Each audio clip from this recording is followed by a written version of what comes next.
The vast chamber of the Galactic Council fell silent as the human ambassador walked in. Ambassador James Stone's boots echoed against the marble floor, each step deliberate and heavy with purpose. The alien representatives from over 300 civilizations watched from their elevated seats, their various appendages trembling slightly. They had good reason to be afraid. Just 3 standard months ago, these same council members had voted to contain humanity's rapid expansion through the stars. They had called humans too aggressive, too unpredictable, and too dangerous to be allowed unrestricted access to faster-than-light travel. Their solution? A blockade of Earth's solar system. That had been their first mistake. The Council's warships had appeared without warning, thousands of them, forming an impenetrable barrier around humanity's home system. They had expected submission. They had expected fear. They had expected humanity to beg for mercy. Instead, they got Operation Thunderbolt. Within 48 hours, human stealth ships that no one knew existed had destroyed over half the blockade fleet. The supposedly primitive human weapons had cut through the Council's most advanced shields like they were made of paper. Decades of careful observation and preparation had paid off. Humanity had been ready for this betrayal all along. Now, as Ambassador Stone reached the center of the chamber, the Council leader, a tall, silvery being named First Speaker Ray, leaned forward. "Ambassador," it said, its translator converting its musical tones into English, "we are prepared to offer terms for an immediate cessation of hostilities. The Council acknowledges its error in judgment." Stone stopped. He looked up at the assembled aliens, his face expressionless. The data pad in his hand contained the Council's peace offer, the immediate lifting of all restrictions on human expansion, reparations for the attempted blockade, and access to the Council's most advanced technologies. 5 years ago, it would have been everything humanity had ever wanted. "First Speaker," Stone said, his voice carrying clearly through the chamber, "I have been authorized to deliver humanity's response to your peace proposal." He paused, letting the tension build. "The answer is no." Gasps and murmurs filled the chamber. First Speaker Ray's silvery skin paled further. But the terms are extremely generous. We're offering everything your species has ever requested from the Council." Stone smiled, but it didn't reach his eyes. "You still don't understand, do you? This isn't about terms or conditions anymore. This isn't even about the blockade." He took a step forward. "This is about trust. This is about how the Council, which claims to represent galactic civilization, tried to cage an entire species out of fear and prejudice." He held up the data pad, then deliberately let it fall to the floor. The crack of its impact echoed through the now silent chamber. "Humanity's message is simple: this is just the beginning. You tried to contain us. Now you'll watch as we expand across the stars. You tried to isolate us. Now we'll integrate ourselves into every corner of galactic society. You tried to show us our place." Stone's voice grew harder. "Now we'll show you yours." The Council chamber erupted into chaos as Stone turned and walked away. Behind him, First Speaker Ray called out desperately, "But what do you want from us?" Stone paused at the chamber doors. Without turning around, he said, "We want you to remember this day. Remember it well. Because from now on, everything changes." The doors slid open, and he stepped through, leaving the panicking Council behind. In orbit above the Council world, the human fleet hung like a sword of Damocles, their ship's energy signatures deliberately unleashed for all to see. They weren't hiding anymore. They didn't need to. This was just the beginning. Admiral Tom Walker stood on the bridge of the HSS Vengeance, watching the holographic display of the Council world below. His weathered face reflected the blue glow of the tactical screens as reports streamed in from the fleet's sensors. The Council's orbital defenses were impressive, or at least, they would have been, to the humanity of just a few years ago. "Status report," he commanded, his deep voice carrying across the bridge. His second-in-command, Captain Lisa Reed, stepped forward. "All ships report ready, Admiral. The Council's defense fleet remains in a defensive formation around their major cities. They haven't made any aggressive moves since Ambassador Stone's departure." Walker nodded slowly. They wouldn't. The Council races had always been predictable, it was one of their greatest weaknesses. "And our special package?" "Deployed and ready, sir.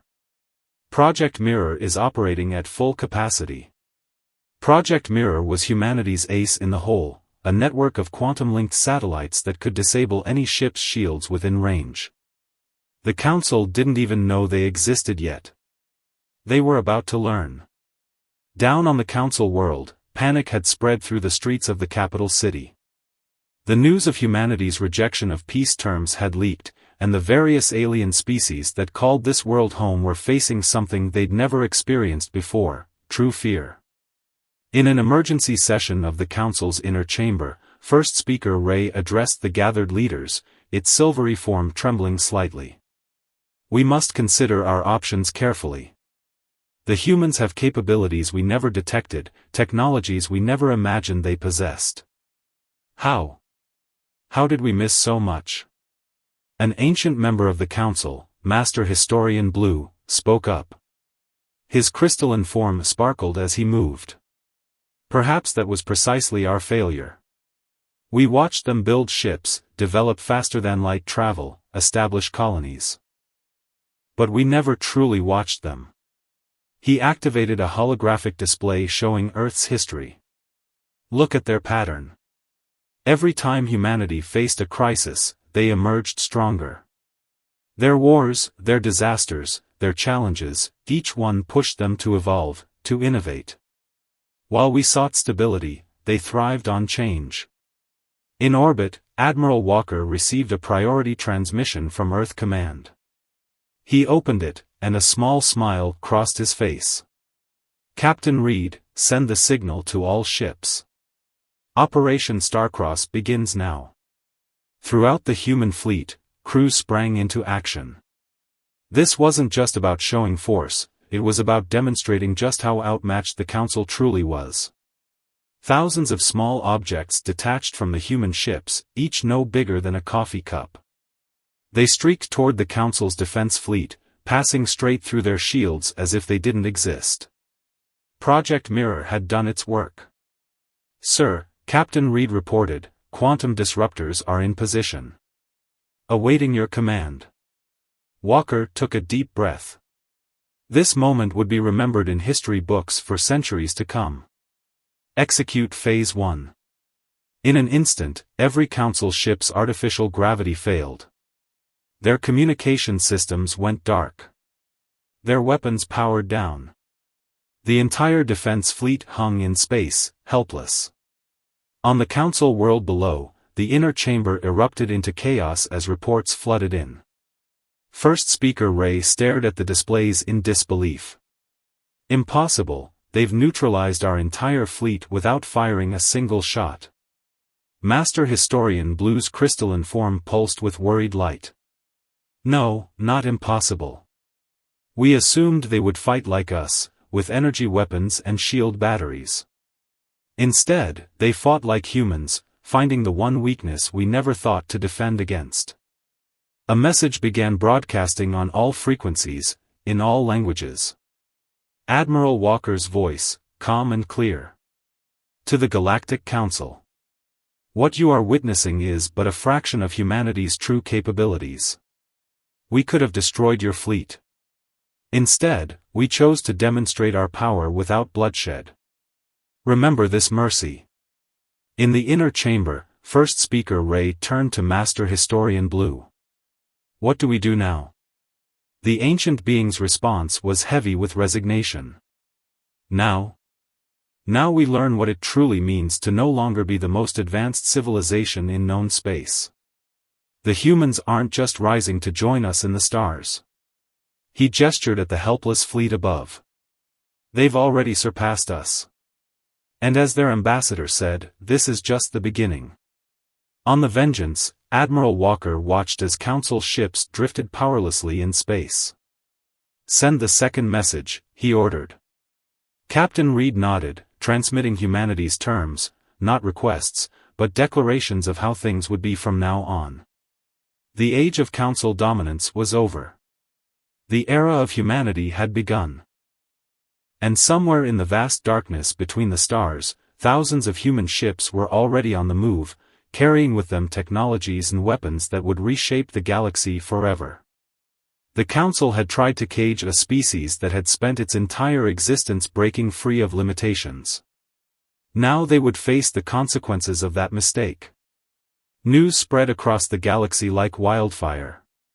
On thousands of worlds, beings of all species gathered around information terminals, watching recordings of the Council's mighty defense fleet hanging powerless in space.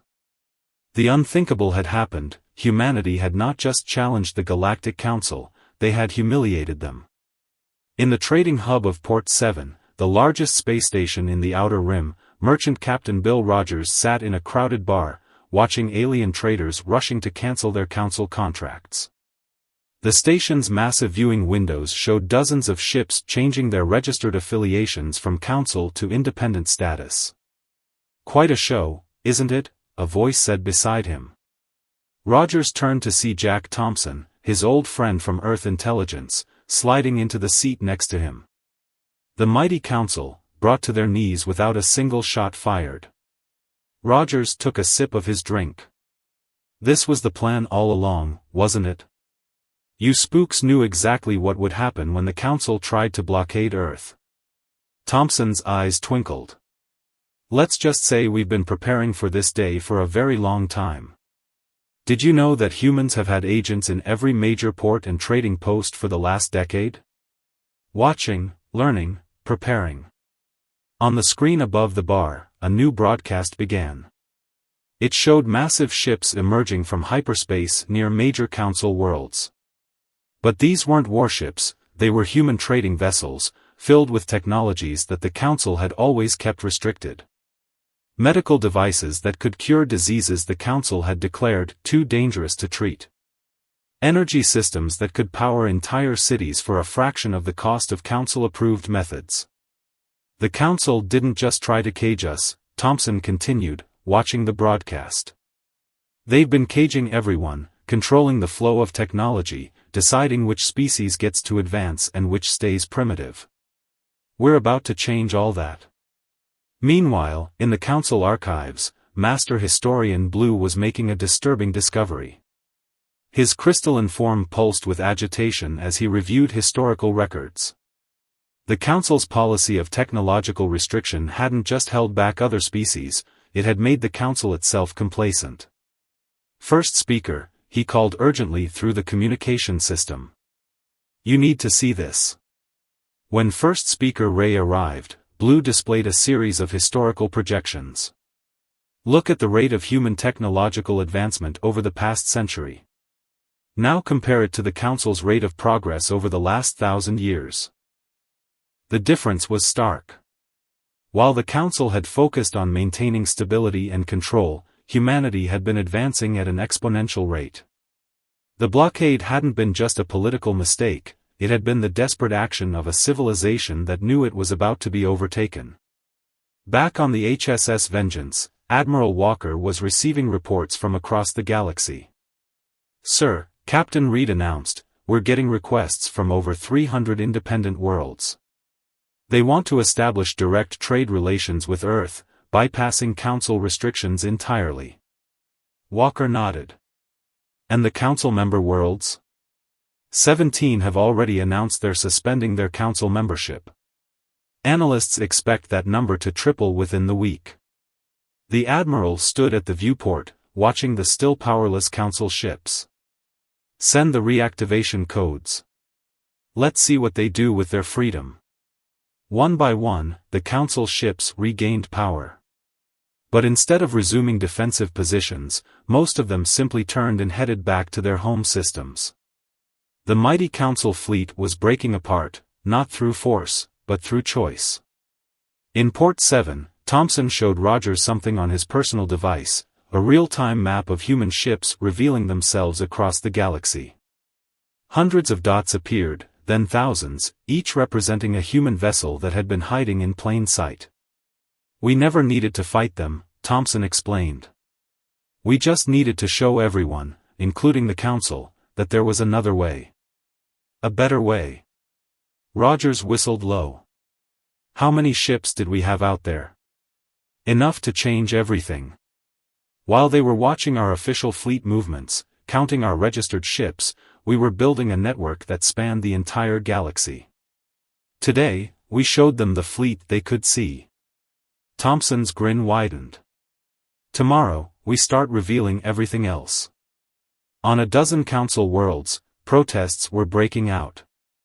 Not violent ones, but masses of beings demanding access to human technology, human medicine, human innovations. The Council's carefully maintained system of control was unraveling, not through war, but through the simple demonstration of a better alternative. First Speaker Ray stood in the empty Council chamber, its silvery form reflecting the emergency lights. "We thought we were containing a threat," it said to Master Historian Blue. "Instead, we tried to contain progress itself." Blue's crystalline form glowed softly. "Perhaps that is the greatest lesson we must learn. The humans never needed to destroy us. They simply needed to show the galaxy what was possible without our restrictions." Above them, through the chamber's transparent dome, ships continued to depart. The Council's grip on the galaxy was ending, not with a bang, but with the quiet realization by thousands of species that they no longer needed to accept limitations imposed by others. And on the bridge of the Vengeance, Admiral Walker received one final report. "Sir, Earth Command confirms, Phase 3 is ready to begin." The Admiral smiled. As Ambassador Stone said, this is just the beginning. Phase 3 began not with weapons or shows of force, but with an open invitation that shocked the galaxy. Admiral Walker stood before the cameras, his message broadcasting simultaneously across thousands of worlds. "To all species of the galaxy, Earth extends an invitation. Our universities are now open to your students. Our hospitals welcome your sick. Our laboratories await your scientists. For too long, the Council has told you what you couldn't do, couldn't learn, couldn't become. Today, that changes." The response was overwhelming. Within hours, the human embassy on every world was flooded with applications. Young aliens dreaming of becoming doctors, engineers, explorers, all roles the Council had restricted to approved species, now saw a path forward. On the medical station orbiting Mars, Dr. Mary White watched as the first wave of alien medical students arrived. Among them was a young being from a species the Council had classified as too primitive for advanced medical training. The student's 6 eyes blinked rapidly as she took in the advanced human medical equipment. "Welcome to Human Medical Academy," Dr. White said warmly. "Here, we don't believe in restricting knowledge. Everything we know, everything we've learned, it's all open to you." Meanwhile, in the depths of Council space, the true scope of Phase 3 was becoming clear. Jack Thompson and Bill Rogers stood in a massive hidden facility, watching as cloaking fields dropped around similar installations on dozens of worlds. "The Council thought they were watching us," Thompson explained to his friend. "But we were building these research centers right under their noses. Each one staffed with the brightest minds from restricted species who were tired of being held back." Rogers stared at the scientists of various species working together, freely sharing ideas and innovations. "How long has this been going on?" "Years. While the Council was busy restricting and controlling, we were gathering the brilliant minds they were wasting. Now, with the Council's power broken, we don't have to hide anymore." On the Council homeworld, First Speaker Ray received report after report of joint human-alien research projects going public. Projects that had apparently been running in secret for years. Its silvery form trembled as it realized the full implications. "They didn't just outmaneuver us militarily," it said to Master Historian Blue. They've been building an entirely parallel civilization within our own borders. Blue's crystalline structure pulsed thoughtfully.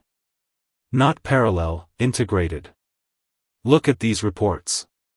Humans didn't just help other species advance, they learned from them, incorporated their ideas, their perspectives.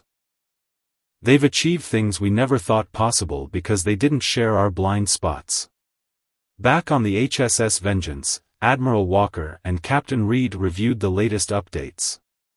The screens showed thousands of ships converging on human space, not warships, but vessels carrying students, scientists, and dreamers from across the galaxy. "Sir," Reed said, studying the data, "at this rate, we'll need to expand all our educational facilities within months. The response is far beyond our projections." Walker smiled.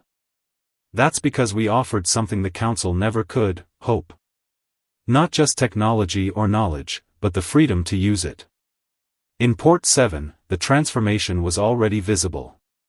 Human teachers worked alongside alien students, sharing knowledge that the Council had hoarded for centuries. In one classroom, a human professor taught advanced physics to a mixed group of species, some of which the Council had deemed unsuitable for such knowledge. "The universe doesn't care what species you are," the professor explained, as her students watched in rapt attention. "The laws of physics work the same for everyone. The only limits are the ones we accept." On Earth, Ambassador Stone walked through the newly established Galactic Exchange Center, watching as aliens of all species interacted with human scientists, artists, and teachers. He paused to observe a group of young aliens learning human medical techniques.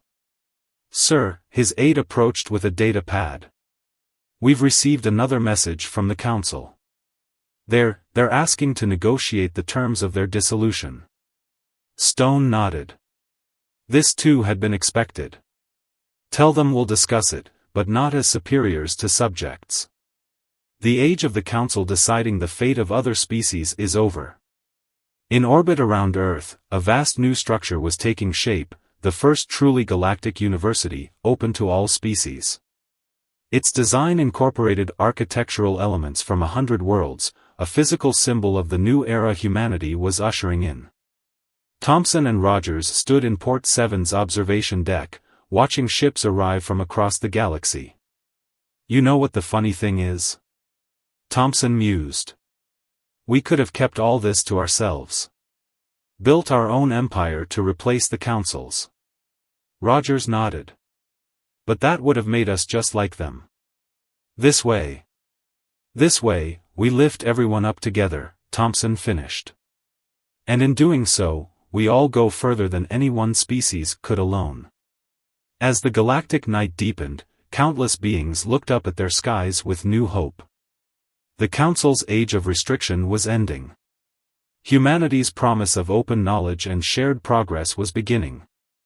And in their quarters on the Vengeance, Admiral Walker and Captain Reed prepared for the next phase. Because even now, with all they had revealed, humanity still had more surprises waiting. After all, as they had said from the start, this was just the beginning. 6 months after humanity's demonstration of power, the galaxy had changed beyond recognition. The Great Hall where the Galactic Council once ruled now served a different purpose. Today, it hosted the first meeting of the Galactic Cooperative, a new organization built on principles of shared knowledge and mutual advancement. Ambassador Stone stood at the podium, looking out at representatives from over 500 species. Many were former Council members, but others came from worlds the Council had deemed primitive or unready. In human universities across the galaxy, their young ones were already proving those labels wrong. "We gather here not as rulers and subjects," Stone began, his voice carrying across the vast chamber, "but as equals. Each of us bringing unique perspectives, unique abilities, unique dreams to share." In the orbital shipyards above Earth, something unprecedented was taking shape. Captain Reed led a tour for Admiral Walker through the facility where ships of a new design were under construction, vessels that combined technologies from dozens of species. The quantum drive core was developed by a species the Council classified as pre-industrial, Reed explained, pointing to the schematics. Turns out they'd been theorizing about quantum mechanics for centuries, just lacking the tools to implement their ideas. Now, with access to our manufacturing capabilities. Walker nodded, watching as mixed crews of humans and aliens worked together seamlessly. And the new shield technology? A collaboration between human engineers and 3 species from the Outer Rim. They saw possibilities we missed, we had resources they lacked. Together. She smiled. Well, let's just say these ships can do things the Council thought impossible. On Port 7, the transformation was complete.